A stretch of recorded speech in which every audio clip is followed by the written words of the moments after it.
दोस्तों, मुग़ल शासक औरंगज़ेब से मैं बहुत वक्त तक बेहद नफ़रत करता था, क्योंकि आप सबकी ही तरह मैंने भी यही सुना था कि औरंगज़ेब ने तलवार के बल पर लोगों को मुसलमान बनाया, अनगिनत मंदिर तोड़े और औरंगज़ेब ने सिखों और हिंदुओं को जबरन मुस्लिम बनाने की राह में रोड़ा बन रहे सिख गुरुओं की अपने सामने हत्याएं करवा दी थीं।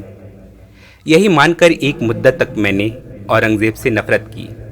पर एक दिन टीवी न्यूज़ में जब मैंने चित्रकूट के बालाजी मंदिर के पुजारी को देखा, जो औरंगज़ेब द्वारा उस मंदिर को दी गई जागीरों के फरमान दिखा रहा था, तब पहली बार मुझे झटका लगा कि औरंगज़ेब के कैरेक्टर की ये कौन सी साइड है। इसके बाद एक कितने ही मंदिरों को बनवाने के लिए औरंगज़ेब के ऐसे ही और फरमान जब मेरी जानकारी में आए, तो एहसास हुआ कि इतिहास हमें कुछ का कुछ बनाकर बताया गया है। भला एक इंसान जिसे मंदिर तुड़वाने और लोगों को जबरन मुसलमान बनाने की सनक हो, वो इतने ढेर सारे हिंदू मंदिर कैसे बनवा सकता है। और दूसरा सवाल फिर ये भी जहन में आया कि जब औरंगज़ेब बहुदेववादी लोगों यानी हिंदुओं के साथ अच्छा हो सकता है, तो निराकार रब के मानने वाले सिखों से औरंगज़ेब की क्या दुश्मनी हो सकती है। हो न हो, सच कुछ और है। ये सोचकर मैं इस सच्चाई की तलाश में जुट गया कि आखिर सिख गुरुओं पर औरंगज़ेब ने जुल्म क्यों ढाए। और आप जानते हैं, इस तलाश में सबसे हैरत अंगेज बात मेरे सामने ये आई कि औरंगज़ेब की कभी किसी भी सिख गुरु के साथ कोई लड़ाई हुई ही नहीं थी। किसी भी ऐतिहासिक किताब में वो किस्से नहीं मिलते जो आज मशहूर हैं। देखिए, गुरु तेग बहादुर जी महाराज की शहीदी के विषय में इतिहास के प्रथम स्रोत क्या बताते हैं। बचित्तर नाटक, जो कि गुरु गोविंद सिंह जी महाराज ने लिखी है, इसमें अपने पिता गुरु तेग बहादुर जी महाराज की शहीदी के विषय में गुरु गोविंद सिंह जी केवल इतना लिखते हैं कि गुरु तेग बहादुर ने तिलक और जनेऊ की रक्षा का काम किया और साधुओं और धर्म की रक्षार्थ अपना शीश दे दिया। गुरु महाराज ने चमत्कार आदि नहीं दिखाए, क्योंकि प्रभु के बंदे इस प्रकार के गलत कर्मों को करने से घृणा करते हैं। पूरा घटनाक्रम क्या था, किसके आदेश पर गुरु तेग बहादुर जी महाराज को शहीद किया गया, ये बात गुरु गोविंद सिंह जी महाराज ने कहीं नहीं लिखी। और सन 1704 ईस्वी में चमकौर के युद्ध के बाद गुरु गोविंद सिंह जी महाराज एक पत्र औरंगज़ेब को लिखते हैं और उसमें लिखते हैं कि मैं औरंगज़ेब को धूर्त नहीं समझता था, वादे पूरे करने वाला धार्मिक व्यक्ति समझता था। औरंगज़ेब के विषय में ये अच्छी बातें गुरु गोविंद सिंह जी तभी समझ सकते थे जब वो अपने पिता की हत्या का दोषी औरंगज़ेब को न मानते हों। गुरु तेग बहादुर जी महाराज की शहीदी का पहला विस्तृत वर्णन मुंशी गुलाम हुसैन द्वारा सन 1786 के आसपास लिखी गई पुस्तक सियार उल मुताअखिरीन में आया है कि अफगान विद्रोह को दबाने के लिए अफगानिस्तान के करीब हसन अब्दाल नामक स्थान पर औरंगज़ेब ने पड़ाव डाला हुआ था, जहां औरंगज़ेब को दिल्ली से उसके मंत्रियों ने पत्र भेजा कि गुरु तेग बहादुर और हाफिज आदम नाम के एक मुस्लिम फ़कीर के विरुद्ध कार्रवाई करने के अधिकार उन मंत्रियों को दिए जाएं, क्योंकि ये दोनों राज्य विरोधी कार्यवाहियां कर रहे हैं। जनता से ये लोग जबरन धन उगाही कर रहे हैं और अगर दोनों को रोका नहीं गया तो राज्य में भारी असंतोष फैल जाएगा। इस पत्र में कितना बड़ा झूठ लिखा था, ये न जानते हुए युद्ध में फंसे औरंगज़ेब ने मंत्रियों को अनुमति देने का पत्र भिजवा दिया। सन 1675 में गुरु महाराज की शहादत के समय औरंगज़ेब दिल्ली में नहीं था। अन्य ऐतिहासिक स्रोत भी इसी तथ्य की पुष्टि करते हैं, यानी गुरु महाराज को सजाए मौत देने में औरंगज़ेब का हाथ नहीं था, बल्कि राजधानी से दूर जाते समय औरंगज़ेब ने पावर ऑफ अटॉर्नी जिस मंत्री को सौंपी थी, वो व्यक्ति जिम्मेदार था। तथ्य ये है कि सन 1672 ईस्वी में अफगानिस्तान के आफरीदी सरदार अकमल खान ने स्वतंत्र अफगान राज्य बनाने के उद्देश्य से विद्रोह का झंडा बुलंद किया, जिस विद्रोह के सरलता से शांत न होने के कारण जुलाई 1674 ईस्वी में औरंगज़ेब को खुद अफगानिस्तान जाना पड़ा। इस विद्रोह को शक्ति और कूटनीतिक प्रयासों से पूरी तरह शांत करने में 1 वर्ष से ज़्यादा का समय लगा, जिस अवधि में औरंगज़ेब हसन अब्दाल यानी रावलपिंडी के पास एक स्थान है जहां रुका रहा। प्रसिद्ध इतिहासकार जदुनाथ सरकार, जो कि मुगल दौर के शाही फरमानों का सूक्ष्म अध्ययन करने के लिए विख्यात हैं, उन्होंने भी अपनी पुस्तक औरंगजेब एंड हिज टाइम्स में औरंगजेब के हसन अब्दाल से वापस दिल्ली लौटने की तिथि 27 मार्च 1676 बताई है। आधुनिक समय में पटियाला स्थित पंजाबी यूनिवर्सिटी के इतिहास विभाग के अध्यक्ष डॉक्टर फौजा सिंह ने भी 1974 में इसी विषय में अपना शोध पत्र प्रस्तुत किया था, जिसमें उन्होंने भी इसी तथ्य का समर्थन किया कि सन 1675 की सर्दियों में, यानी गुरु महाराज की शहादत के समय, औरंगजेब दिल्ली में मौजूद नहीं था। बाद में अलगाववादियों ने इस घटना को औरंगजेब के सम्मुख हुआ बता दिया और औरंगजेब की जबरन धर्म परिवर्तन की नीति के फल में हुआ बता दिया। लेकिन इस दुर्घटना का न प्रथम स्रोत जबरन धर्मांतरण की बात कहता है और न इसके बाद बताया गया एक अलग किस्सा। इस दुर्घटना के बारे में दूसरी कहानी 1842 ईस्वी में मुहय्युद्दीन बूटे शाह ने तारीख पंजाब में लिखी है कि बाबा राम राय यानी गुरु हरकिशन के बड़े भाई गुरु तेग बहादुर जी महाराज के खिलाफ हो गए थे। बाबा राम राय ने मुगल दरबार को गुरु तेग बहादुर जी के खिलाफ ये कहकर उकसाया कि गुरु तेग बहादुर जी को अपनी आध्यात्मिकता पर बहुत घमंड हो गया है, जो दंभ बिना दंड के खत्म नहीं होगा। बाबा राम राय ने सुझाव दिया कि दरबार के लोग गुरु तेग बहादुर जी से चमत्कार दिखाने को कहें और अगर गुरु तेग बहादुर जी चमत्कार न दिखा पाएं तो उन्हें दंड दिया जाए।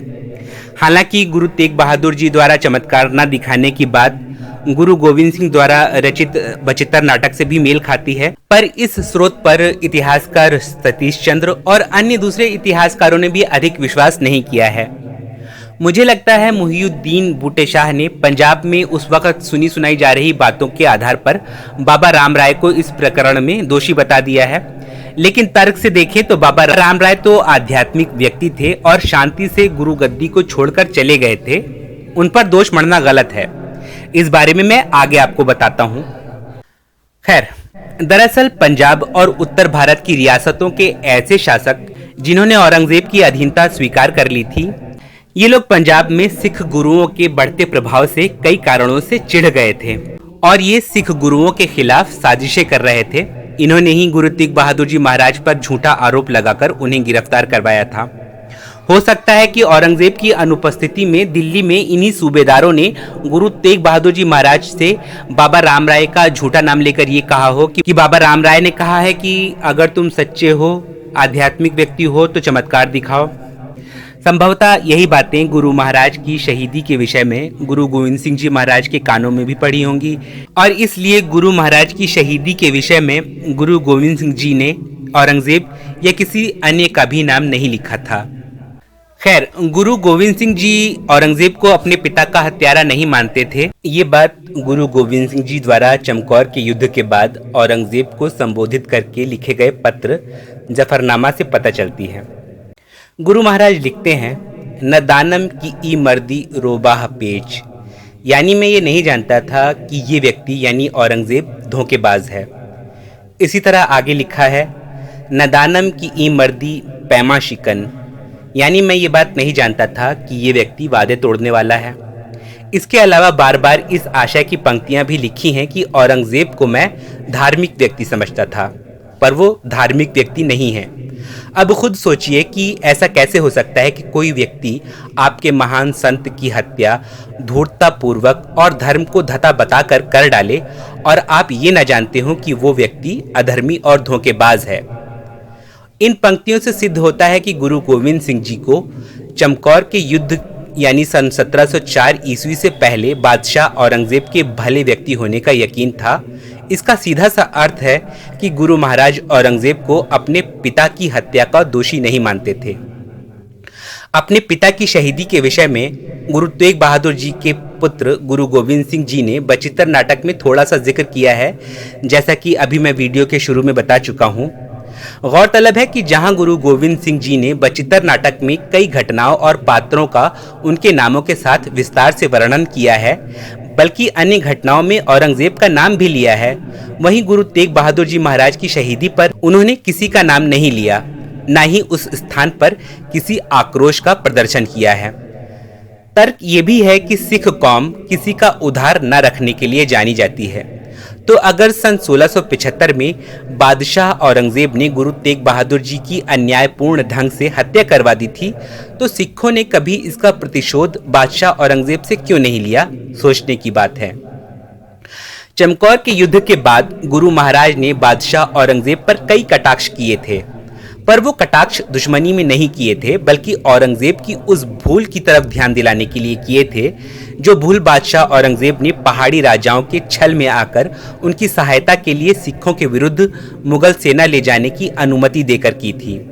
इस अनुमति के बाद पहाड़ी राजाओं से मिले हुए सरहिंद के भ्रष्ट सूबेदार ने मुगल सेना की सहायता से सिखों को हराया था और गिरफ्तार करके उन सिखों पर अमानवीय अत्याचार किए थे।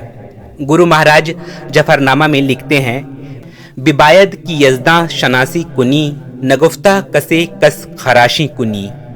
यानी गुरु महाराज ने बादशाह औरंगजेब से कहा है कि तुम्हें चाहिए कि तुम खुदा को पहचानो और किसी अन्य की बातों में आकर लोगों को कष्ट न पहुंचाओ। स्पष्ट है, औरंगजेब ने किसी अन्य यानी पहाड़ी राजाओं की झूठी बातों में आकर मुगल सेना सिखों के विरुद्ध भेज दी थी, न कि अपने किसी स्वार्थ में। और ये बात गुरु महाराज ने जफरनामा में स्पष्ट की है। वो लिखते हैं, मनम कुश्तहम कोहियां पुरफितन कि आ बुत परस्ता दुमन बुशिकन। यानी मैंने जिन पहाड़ी राजाओं से युद्ध किए थे वो उपद्रवी हैं, वो मूर्ति पूजक हैं और मैं मूर्ति भंजक हूँ। यानी गुरु महाराज का तात्पर्य था कि इस युद्ध के बीच में औरंगजेब ने बुत परस्तों का साथ क्यों दिया, जबकि धर्म के मामले में मेरा धर्म औरंगजेब के धर्म के ज्यादा निकट था। दरअसल सिख गुरुओं द्वारा चलाई गई धार्मिक पाखंड विरोधी मुहिम से रूढ़िवादी पहाड़ी राजा गुरु महाराज के शत्रु बन गए थे। बात यह थी कि सिख गुरुओं ने उस समय हिंदू समाज में फैली ऊंच नीच, छुआछूत आदि कई कुप्रथाओं पर सीधा प्रहार किया था। गुरु महाराज ने खुद को बुतशिकन शब्द इसी संदर्भ में लिखा था कि वो समाज में फैली इन कुप्रथाओं को तोड़ रहे थे। खुद के बुतशिकन होने से गुरु महाराज का मतलब भौतिक मूर्ति को तोड़ने से नहीं था, बल्कि इन्हीं कुप्रथाओं को तोड़ने से था। खैर, तो कई राजा सिख गुरुओं के खिलाफ थे, लेकिन ये राजे खुद इतने शक्तिशाली नहीं थे कि सिखों से लड़कर उनका दमन कर सकते। इसलिए उन्होंने मुगल राज को सिखों से लड़ाने की साजिशें रचनी शुरू कर दी और औरंगजेब के पास बार बार ये संदेश भिजवाने शुरू कर दिए कि ये सिख गुरु जनता को मुगल राज से बगावत के लिए उकसा रहे हैं। ये बिल्कुल उसी तरह का वर्णन है जैसे औरंगजेब को अफगानिस्तान में व्यस्त पाकर भ्रष्ट सूबेदारों ने पत्र लिख लिख कर औरंगजेब को ये बताया था कि गुरु तेग बहादुर जी महाराज जनता से जबरन धन उगाही कर रहे हैं, जिससे जनता परेशान है। क्योंकि गुरु तेग बहादुर जी महाराज को मिलने वाली बहुत सारी भेंटों का लालच भी इन राजाओं के मन में था, जो धन षड्यंत्र करके उन सूबेदारों ने हड़प लिया था। दोनों ही सिख गुरुओं पर झूठे आरोप लगाए गए थे और इन गुरुओं के खिलाफ आक्रमण करने के लिए ऐसा समय चुना गया था जब औरंगजेब कहीं और व्यस्त हो और खुद सिखों के पास जाकर सच्चाई का पता न लगा सकता हो। सिख गुरुओं के खिलाफ लंबी साजिशें रची गई थीं, जिसका पता औरंगजेब को अपने अंतिम समय में ही चल सका। दक्कन में व्यस्त औरंगजेब से गलती ये हुई कि पूरी सच्चाई जाने बगैर औरंगजेब ने सिखों के खिलाफ लड़ने के लिए पहाड़ी राजाओं के समर्थक वजीर खान को अनुमति दे दी, जिस अनुमति की आड़ लेकर सरहिंद के धूर्त नवाब वजीर खान ने गुरु साहिबान पर भयंकर जुल्म तोड़े। पर वजीर खान के इस कुकृत्य में इस्लाम या मुस्लिमों का कोई बीच नहीं था, बल्कि मालेर कोटला के नवाब ने सरहिंद के नवाब को इस्लाम के नाम पर रोका भी कि इस्लाम में नाबालिगों का कत्ल हराम है और गुरु साहिबान ने ऐसा कोई जुर्म नहीं किया जिस पे उन्हें सजाए मौत दी जाए। लेकिन सूबा सरहिंद का क्रूर नवाब नहीं माना और इस्लाम की दुहाई भी न मानी। खैर, सिखों ने जल्द ही सरहिंद के नवाब को नरक पहुंचा दिया और उसे और उसके सहयोगियों के पाप की बराबर सजा दे दी गई जब बाबा बंदा सिंह बहादुर के नेतृत्व में सन 1710 में सरहिंद पर सिख फौज ने आक्रमण किया। इस आक्रमण का बड़ा भयंकर वर्णन भी इतिहासकारों ने किया है कि सिख फौज ने इस समय सरहिंद की आम जनता पर हमले किए। दरअसल ये क्रोध था कि इस जनता ने चुपचाप गुरु के साहिबजादों की हत्या होती देखी, उस नाइंसाफी को रोका क्यों नहीं। अब सोचिए, सिखों का क्रोध ऐसा था कि जुल्म को चुपचाप देखने वालों पर भी वो क्रोध उतरा। इस उदाहरण को देखते हुए आप ये नहीं कह सकते कि औरंगजेब ने सिख गुरुओं को शहीद करवाया, लेकिन औरंगजेब की मृत्यु होने की वजह से औरंगजेब के दरबार और परिवार पर सिखों ने कभी कोई हमला नहीं किया। सिख गुरु और गुरु के साहिबजादों की हत्या इतना हल्का अपराध नहीं था जिसे सिख प्राकृतिक न्याय पर छोड़कर भूल जाते, बल्कि अगर सिख औरंगजेब को दोषी मानते तो पहला हमला उनका दिल्ली पर होता, उसके बाद सरहिंद पर। लेकिन इतिहास क्या बताता है कि सिखों ने कभी औरंगजेब पर हमला नहीं किया और गुरु गोविंद सिंह जी महाराज ने औरंगजेब के पुत्र बहादुर शाह को राजगद्दी पर बैठाने में उसकी सहायता की। ये बात खास गौर करने की है कि पहाड़ी राजाओं के उकसावे पर सिख गुरुओं पर जुल्म करने का वास्तविक दोषी वजीर खान से प्रतिशोध भी पूरा हो चुका है। तब इन घटनाक्रमों का दोषी सिखों ने औरंगजेब या अन्य मुस्लिमों को नहीं माना था। इसीलिए तत्कालीन सिखों ने मुगल राज्य के खिलाफ ऐसा कोई अभियान नहीं किया जैसा सरहिंद के खिलाफ किया था। तत्कालीन सिख औरंगजेब से दुश्मनी इस कारण भी नहीं रखते थे क्योंकि गुरु गोविंद सिंह जी महाराज ने जफरनामा में औरंगजेब के प्रति किसी भी दुश्मनी का प्रदर्शन नहीं किया है, बल्कि एक हितैषी का सा व्यवहार किया है। गुरु महाराज लिखते हैं, बिबायत तु दानिश परस्ती कुनी बकारे शमा चीरा दस्ती कुनी। यानी गुरु गोविंद सिंह जी महाराज ने औरंगजेब को मशवरा दिया है कि औरंगजेब, तुम्हें चाहिए तुम होशियार बनो और दृढ़ता से अपना काम करो, यानी किसी अन्य के कहने में न आकर अपने फैसले पर अडिग रहो। एक शुभचिंतक ही इस तरह के मशवरे राज्य के शासक को दे सकता है कि शासक अपनी कमियों को दूर करे जो उसको और उसके शासन को नुकसान पहुंचा सकती हो। निश्चित है ऐसी सलाह शासक को देने वाला चाहता है कि शासक पद पर रहे, ना कि पद से उतर जाए। बताइए, अगर औरंगजेब को गुरु गोविंद सिंह जी महाराज भ्रष्ट मानते तो क्या वो औरंगजेब को शुभचिंतक बनकर सलाह देते? जफरनामा के 89 से लेकर 93 क्रम के शेरों में गुरु महाराज ने बादशाह औरंगजेब के चारित्रिक गुणों का जिक्र करते हुए बादशाह को रोशन ज़मीर यानी कि सदचरित्र, बख्शिश कबीर यानी कि बेहद उदार, मलायक सिफत यानी फरिश्तों जैसे गुणों वाला कहा है। खुद सोचिए, ये उपाधियां वे किसी ऐसे व्यक्ति को कैसे दे सकते थे जिसे वो अपने परिवारीजनों की हत्या का मुख्य दोषी मानते? तो सच्चाई एकदम स्पष्ट है, बात उस पर केवल गौर करके समझने की है। जफरनामा में ही गुरु गोविंद सिंह जी महाराज लिखते हैं कि औरंगजेब, अगर तुम मुझसे मिलना चाहते हो तो तुम मेरे पास कांगड़ गांव आने में बिल्कुल भी देर ना करो और यहाँ तुम्हारी सुरक्षा का पूरा ध्यान रखा जाएगा। और गुरु साहिब ने 83 में शेर में यह भी लिखा है कि औरंगजेब आगे से अगर भलाई करने को तैयार हो जाए तो खुदाबंद करीम औरंगजेब को बेहतर इनाम देगा।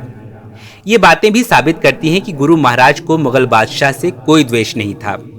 सिख स्रोत ही ये भी बताते हैं कि ये खत पाकर औरंगजेब को हद से ज्यादा अफसोस हुआ, लेकिन वक्त ने बादशाह औरंगजेब को दक्कन से वापस आकर अपनी गलती सुधारने का मौका ही नहीं दिया। सन 1707 ईस्वी में दक्कन में ही औरंगजेब का देहांत हो गया। अलबत्ता इससे पहले औरंगजेब ने सिखों के खिलाफ मुगलों द्वारा कोई एक्शन न लिए जाने के फरमान जरूर जारी कर दिए थे। औरंगजेब के बाद खाली हुई राजगद्दी पर शहजादे बहादुर शाह प्रथम को बैठाने में गुरु गोविंद सिंह जी ने खास मदद करके एक बार फिर इस बात का सबूत दिया था कि उन्हें मुगलों से कोई बैर नहीं है, बल्कि वो मुगल राज के हितैषी ही हैं। अच्छा, इतना सब सुनने के बाद आपके भी जहन में सवाल आता होगा कि क्या औरंगजेब के मंत्रियों ने हमेशा औरंगजेब को हर सिख गुरु के खिलाफ इस्तेमाल करने में सफलता ही पाई और औरंगजेब का राज सिखों के लिए बुरा ही रहा? लेकिन ऐसा नहीं है कि हर सिख गुरु के खिलाफ ही अपने सूबेदारों के बहकावे में आकर औरंगजेब ने आदेश दिए हों। ये बात आपको बाबा राम राय के उदाहरण से पता चल जाएगी। बाबा राम राय सिखों के 7वें गुरु गुरु हरराय जी महाराज के बड़े बेटे थे और सिखों के 8वें गुरु बनते, पर उन्हें किसी वजह से गुरु पद के लिए अयोग्य ठहरा दिया गया था। दरअसल जैसा मैंने बार बार बताया कि सिख गुरु पहले ही बहुत से ऐसे लोगों की आंखों की किरकिरी बने हुए थे जिन लोगों की पहुंच औरंगजेब के दरबार तक थी। इन लोगों ने औरंगजेब के कान भरे कि सिख गुरुओं के ग्रंथ साहिब में इस्लाम की आलोचना में बातें लिखी हुई हैं। औरंगजेब ने ये सुनकर सिख गुरु हरराय जी महाराज के पास निमंत्रण पहुंचाया कि वो गुरु महाराज से मिलना चाहता है। गुरु महाराज ने अपने बेटे बाबा राम राय को भेजा। औरंगजेब के दरबार में जब बाबा राम राय ने ग्रंथ साहिब पर उठे सभी संदेहों के बुद्धिमत्तापूर्ण जवाब दे दिए तो औरंगजेब गुरु राम राय से बहुत प्रभावित हुआ। साजिशकर्ताओं को अपना पांसा उल्टा पड़ता दिखा। तब उन्होंने कहा कि ग्रंथ साहिब में एक जगह लिखा है कि मुसलमान की कब्र की मिट्टी कुम्हार की आग में जलकर चीखती है। ये मुसलमानों से द्वेष की निशानी है। इस पर बाबा राम राय ने संभवतः जवाब ये दिया कि वहां नेक मुसलमान की बात नहीं की जा रही है, बल्कि वो मुसलमान जो केवल नाम का मुसलमान है पर भीतर से वो बेईमान है और घमंड करता है कि केवल नाम का मुसलमान होने से वो दोजख में जलाया नहीं जाएगा, जबकि गैर मुस्लिम दुनिया में भी यानी चिता में जलाए जाते हैं और आखिरत में भी जलाए जाएंगे। बाबा नानक ने ऐसे ही बेईमान मुसलमानों को याद दिलाया है कि अगर तुम पाप करोगे तो इस तरीके से यानी कुम्हार की मिट्टी में रब तुम्हें दुनिया में भी जला सकता है। औरंगजेब को गुरु राम राय जी महाराज की ये बातें बेहद अच्छी लगी। औरंगजेब ने गुरु राम राय जी महाराज को हिंदू पीर यानी हिंद के संत की उपाधि दी और दून की घाटी में औरंगजेब ने गुरु राम राय को बड़ी जागीर इनाम के तौर पर प्रदान की। इसी घाटी में बाद में जिस स्थान पर गुरु राम राय ने डेरा बनाया तो उसी जगह का नाम देहरादून यानी डेरा दून पड़ा। जब इधर औरंगजेब के दरबार में साजिशकर्ताओं की दाल नहीं गली तो उन्होंने सिखों के बीच जाकर ये अफवाह उड़ा दी कि गुरु राम राय ने पवित्र ग्रंथ साहिब का शब्द ही बदल दिया और औरंगजेब से ये कहा कि वहां शब्द मिट्टी मुसलमान की नहीं था बल्कि मिट्टी बेईमान की था। ये अफवाह सुनकर सिख जनता के मन में गुरु राम राय को लेकर संदेह हो गया कि आखिर कट्टर मुस्लिम औरंगजेब किस वजह से गुरु राम राय से इतना प्रसन्न हो गया। सिख जनता में असंतोष न फैले इसलिए गुरु हरराय जी महाराज ने अपने छोटे बेटे गुरु हरकिशन जी महाराज को अगला गुरु नामित कर दिया। गुरु राम राय इसके बाद दून में जा बसे। वहीं उन्होंने एक भव्य गुरुद्वारा बनवाया जो आज भी मौजूद है। ये गुरुद्वारा औरंगजेब द्वारा प्रदान की गई जागीर पर बना है और इस गुरुद्वारे के शिल्प में मुगल स्थापत्य का बेहद प्रभाव देखने को मिलता है क्योंकि ये गुरुद्वारा भी औरंगजेब के सहयोग से बना है। बाबा राम राय से सिखों का एक पंथ चला जिन लोगों को रामराया कहा जाता है। इस गुरुद्वारे और बाबा राम राय के बारे में बहुत कम लोग बात करते हैं पर इतिहास का ये पहलू आपको इतना दिखाने के लिए काफी है कि औरंगजेब को सिख गुरुओं या सिख धर्म से कोई बैर नहीं था। जब जब सिख गुरुओं से औरंगजेब की भेंट हुई या पत्र व्यवहार हुआ औरंगजेब सिख गुरुओं से प्रभावित ही हुआ। उनके साथ अच्छा व्यवहार ही औरंगजेब ने किया। पर तीनों सिख गुरुओं के विरुद्ध औरंगजेब को उसके मंत्रिमंडल में बैठे लोगों ने भड़काया था। इसका साफ अर्थ है कि उस दौर में सिख गुरुओं के खिलाफ लगातार साजिशें की जा रही थीं। बहरहाल जहां तक अब मेरी समझ में आया है कि औरंगजेब बिल्कुल भी धर्मांध या ऐसा कट्टरपंथी नहीं था जो किसी गैर मुस्लिम पर उसके धर्म के कारण अत्याचार करे, बल्कि गुरु गोविंद सिंह जी महाराज के पत्र के अनुसार तो औरंगजेब को जिन राजाओं पर बहुत विश्वास था वो बहुदेववादी लोग थे और इन राजाओं पर अंधे विश्वास के चलते औरंगजेब ने एकेश्वरवादी सिख गुरुओं के विरुद्ध कार्रवाई की इन राजाओं को अनुमति दे दी थी। ये उदाहरण देखने के बाद में आप औरंगजेब को कुछ भी कह सकते हैं मगर धर्मांध और विधर्मियों से नफरत करने वाला नहीं कह सकते। शुक्रिया।